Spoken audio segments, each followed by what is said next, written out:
आईच्या नावानं चांग भलं. उस्मानाबाद जिल्ह्याच्या ठिकाणापासून 34 किमी अंतरावर धुळे सोलापूर या राष्ट्रीय महामार्गावर असलेल्या येरमाळा या ठिकाणी येडेश्वरी देवीचे प्राचीन मंदिर असून ते येडाई या नावाने ओळखले जाते. देवी पार्वतीच्या सन्मानार्थ हे मंदिर बांधले आहे असे सांगितले जाते. शंकराचा सल्ला डावलून पार्वतीने रामाची परीक्षा घेण्यासाठी सीतेचे रूप घेतले व ती रामाच्या समोर प्रकटली. पण रामाने पार्वतीला ओळखले व म्हणाले, तू का आई? रामास भ्रमित करण्याचे प्रयत्न न थांबवता ती परत रामासमोर आली. तेव्हा रामाने पार्वतीस तू येडाई म्हणजे आई तू वेडी आहेस काय असे म्हटले आणि म्हणून हे मंदिर येडाई किंवा येडेश्वरी या नावारूपास आले. हे हेमाडपंथी मंदिर आहे. मंदिरास 2 प्रवेशद्वारे आहेत. यापैकी एक मुख्य द्वारासमोर 3 दीपमाला आहेत. यातील मध्यभागी असणारी दीपमाला उंच आहे. सभामंडप व अंतराळ समान आकाराचे आहेत. त्यांच्या एका बाजूस मुख्य गाभारा आहे. आतमध्ये देवीची मूर्ती आहे. जवळ एक लहान शिवलिंग आहे. देवीच्या दर्शनासाठी जगभरातून लोक येतात.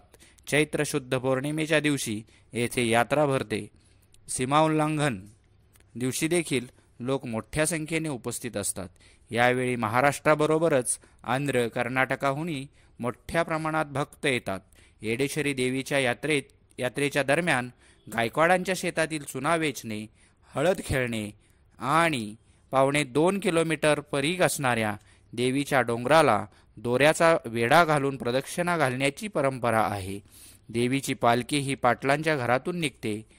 येरमाळ्यापासून 4 किमी अंतरावर हे देवीचे मंदिर आहे. तुळजाभवानी देवीच्या रुद्रावतार म्हणून देवीला पाहिले जाते. त्यामुळे तुळजापूर दर्शन करून येडेश्वरी देवीचे दर्शन घ्यावे लागते, तरच देवीचे पूर्ण दर्शन होते अशी श्रद्धा आहे. मंदिर उंच टेकडीवर स्थित असून मंदिरात देवीचे शेंदुराने लिपलेली पिंडी आकाराचा तांदळा आहे. त्यावर चहूबाजूने नागवेलीच्या पानाचा वेढा देऊन मध्ये डोळे व दात चिटकवलेले असल्याने देवी भयंकर दिसून येते. जवळच मातंगी देवीचे स्थान आहे. तुळजाभवानीची धाकटी बहीण म्हणून ओळखली जाणाऱ्या येडाईचे दर्शन आपण सर्वांनी घ्यावे आणि पुन्हा एकदा देवीचा जय जयकार करूया. आणि आपण पण या ठिकाणी नक्की जाल आणि येडाईचे दर्शन घ्याल अशी आशा बाळगतो आणि जय जयकार करतो. येडाईच्या नावानं चांग भलं आणि थांबतो. येडाईच्या नावानं चांग भलं.